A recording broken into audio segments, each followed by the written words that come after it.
राजा परीक्षित को मात्र 7 दिन में मुक्ति चाहिए साहब। 7 दिन में राजा परीक्षित के प्राणों का परित्याग होना है, ये निश्चित था। ततो भयत्या श्रम्बालो गले सर्प कलेवरम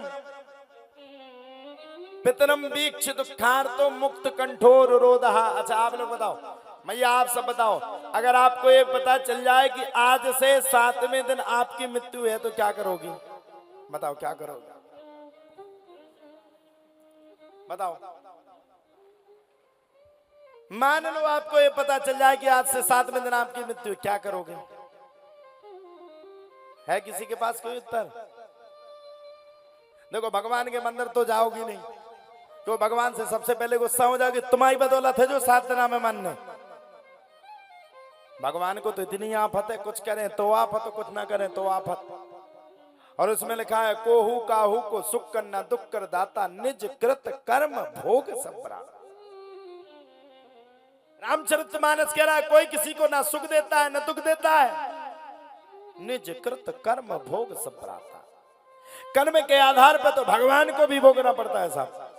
अगर आपका कर्म बुरा है तो आपको भी भोगना पड़ेगा। कर्म के आधार पर तो जय और विजय को जो भगवान के पार्षद है 3-3 जन्म लेने पड़े। कर्म के आधार पर तो रावण को भी अपने शरीर का परित्याग करना पड़ा, फिर भगवान को दोषी क्यों बनाए? राजा परीक्षित को जब ये पता चला कि मुझे आज से 7वें दिन तक्षक नाम के सर्प के काटने से मेरी मृत्यु है, राजा परीक्षित ने सबसे पहले घर का परित्याग किया।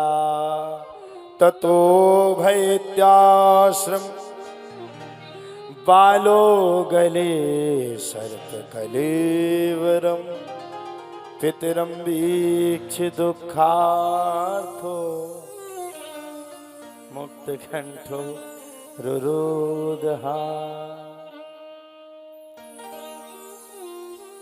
जहां अबा को अबा सेवरो होए उते कितने लोगों में लगाओ। ततो भयत्या श्रम्बालो गले सर्प कलेवरम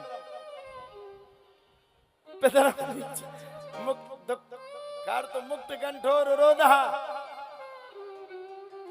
राजा परीक्षित को श्राप लग गया, और जब राजा परीक्षित को श्राप लगा मृत्यु का, राजा परीक्षित ने सबसे पहले समझ गए, सबसे पहले घर का परित्याग कर दिया, घर को छोड़ दिया। ग्रह कारज ना जंजाला,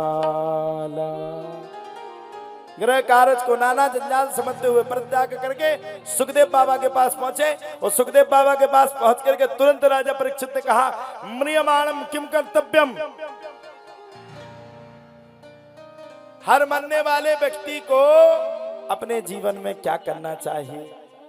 अब बताइए राजा परीक्षित ने क्या अपने लिए श्राप, अपने लिए प्रश्न पूछा? अच्छा हफ्ता में कितने दिन होते हैं मैया? ओ मैया बताओ, हफ्ता भर में कितने दिन होते? 7 दिन। रविवार सोमवार मंगल बुध बृहस्पति शुक्र शनि। अच्छा एक बात बताओ, 7 दिन में जो ये दिन निश्चित है, ओ मैया श्यावनी वाली मैया, बहना ना करो बातें, हमें क्या सुन लियो, तुम उनके चक्कर में 10 लाख फूक गए हमारे हैं, हमें तो सुनो, जी के लाने तो भगत आई। 7 दिन में सबको जाना है, एक दिन इस शरीर को सबको छोड़ना है, कोई यहां में रहने वाला नहीं है। कितनों कमा लो, हम कह रहे गिड्डी की गिड्डी बना के बेड रख लो, बेड के ऊपर सो जाओ, कुछ भी कर लो, समझ लो, कुछ भी कर लो, लेकिन आपको एक ना एक दिन अपने प्राणों का परित्याग करना ही पड़ेगा। एक ना एक दिन आपको अपने प्राणों को छोड़ना पड़ेगा, अमर कोई नहीं। देखो साहब सीधी सीधी बात है, जिंदगी किराए का मकान है, कितनों पुटीन लगा लो, कितनों ब्यूटी पार्लर चले जाओ, कितनों अच्छी अच्छी महंगी महंगी 10-10 हजार की क्रीम ला करके अपनी चौंद में थोप लो, कितनों लाली लिपस्टिक लगा लो, मरने के बाद जाना चारे कंधे पे पड़ेगा, कोई साथ नहीं देगा साहब, कोई किसी का नहीं रे भैया, ये जग दुख का मेला है, चाहे भीड़ पड़े अंबर पर उड़ना तुझे अकेला है। जिसका आना निश्चित है उसका जाना निश्चित है, जो आएगा वो जाएगा। अब देखो अच्छे कर्म कर लोगे तो यहां भी इनाम हो जाएगा, ऊपर भी भगवान तुम्हारा स्वागत करेंगे। अरे भैया, अरे अरे नीचे धर दो यार, साहू जी का देखने में काय पे छाई परे। माता जी आई, माता जी ना देखे तो हम पे कथा ना हुई है 4 घंटा। हाँ तो म्रियमाणम किम कर्तव्य, प्रश्न पूछा। अरे सुखदेव बाबा बोले आए हो तो भैया 2-4 मिनट तो रुक जाओ, 2-4 मिनट तो ठहर जाओ। आते ही साथ इतने प्रश्न पूछ रहे हो, उतने प्रश्न पूछ रहे हो, उतने प्रश्न पूछ रहे हो, झड़ी सी लगाए हो। राजा परीक्षित बोले देखो भगवान, अगर महीना 2 महीने का समय होता तो कोई दिक्कत नहीं, आपके साथ तैयार था। भैया ये पैसा उड़ रहे हमारे, महीना 2 महीना का अगर समय होता, पैसा बचे रहा जनता में चले जाए तो तुरंत चपा ले, चाहे प्राण चले जाए। हाँ हाँ पब्लिक बहुत खराब है, कोई नहीं है, चपा ले तुरंत कहते हाउ हमने लाए का की ठटी बन जाई, अंगाई बाई ने लाई हुज्जा, हमने थोड़ी चुके। और हम आए थे को आदमी पैसा चपावे में टॉप है। हाउ हम भी तो ना कि आए, हमें कोई 10-20 हजार दे दे तो हम जजमान से बहुत अच्छे से बोला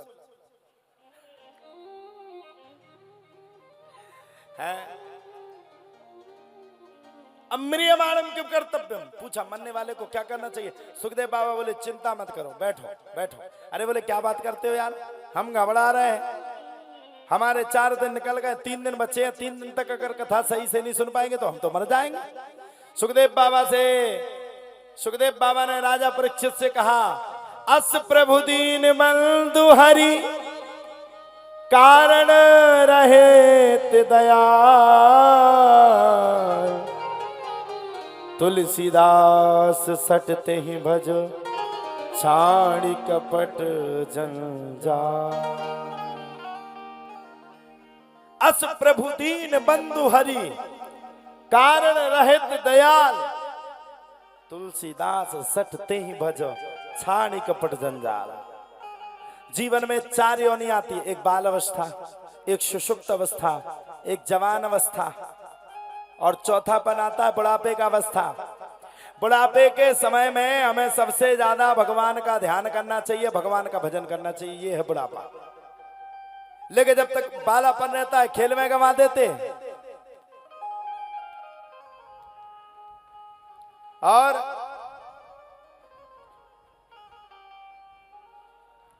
बालापन गया तो खेल में गंवा देते। जवानी आई सो ब्याह हो गो, बच्चे हो गए सो उनको पढ़ाने लिखने में चले गए, बुढ़ापे के समय में आ गए। जब बुढ़ापे के समय में आए सो ब्याह कर दो, बहू ले आए। अब जब चौथे समय आया, चौथी पीढ़ी आने का समय आया, तब नाती पोता में अपने जीवन को व्याप्त कर देते। बहुएं बुरे बोलती, फिर भी उसी घर में रहना सुयोग को और युग को मानते हम लोग। लेकिन हम कह रहे हैं चौथी अवस्था में किसी से भी प्रेम मत लड़ाना, चौथी अवस्था में सिर्फ परमात्मा से ही प्रेम लड़ाना, सिर्फ भगवान से प्रेम लड़ाना। परमात्मा के अलावा हम सबके बीच में पूज्य महाराज श्री का आगमन हुआ। एक बार जोरदार ताली से पूज्य फलारी जी महाराज का स्वागत, अभिनंदन और वंदन करते हुए आज की कथा में चलेंगे। कह दिया वरियाने स्ते प्रश्न कृतो लोक हतो न आत्मविसम्मतः पदधाम श्रोतव्यः दिशु यहाँ परा। बोले बैठ जाओ भैया, चिंता मत करो, बात है तन्ने की तो सुनो। तुम जिस युग में आ गए हो वो है कलयुग, और कलयुग में 7 दिन की जरूरत नहीं है, कलयुग में तो 1 मुहूर्त में भी तुम तर सकते हो। 1 मुहूर्त मतलब 1 मिनट भी भगवान का स्मरण कर लो, तर जाओगे। और कहा भी गया है कलयुग केवल नाम आधारा, कलयुग केवल नाम आधारा, कलयुग केवल नाम आधारा, कलयुग केवल नाम आधारा। सुमेरे सुमेरे नर उतरे ही पारा, सुमेरे सुमेरे नर उतरे ही पारा। मात्र एक बार भगवान का नाम ले लो, कल्याण हो जाएगा। दूसरी बार कहीं घूमने की जरूरत नहीं है। सुखदेव बाबा राजा परीक्षित से कह रहे हैं, राजा परीक्षित नियमानम किम कर्तव्यम, तुम पूछ रहे हो। हे राजा परीक्षित, बिल्कुल चिंता से मुक्त करो, बिल्कुल चिंता से मुक्त रहो। एक मुहूर्त में तर जाओगे, एक मुहूर्त में तुम्हारा कल्याण हो जाएगा, बिल्कुल दूसरे मुहूर्त की जरूरत नहीं।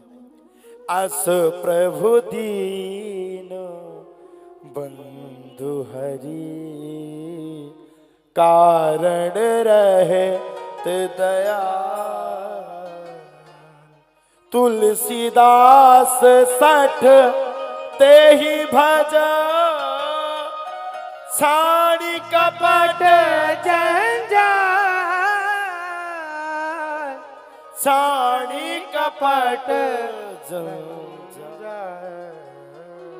जय सिया राम, जय जय सिया राम। मात्र एक बार भगवान की कथा को जो सुन लेता है उसके जीवन का कल्याण हो जाता। तुम कह रहे हो तरने की बात, बिल्कुल चिंता मत करो, एक पल में तुम तर जाओगे।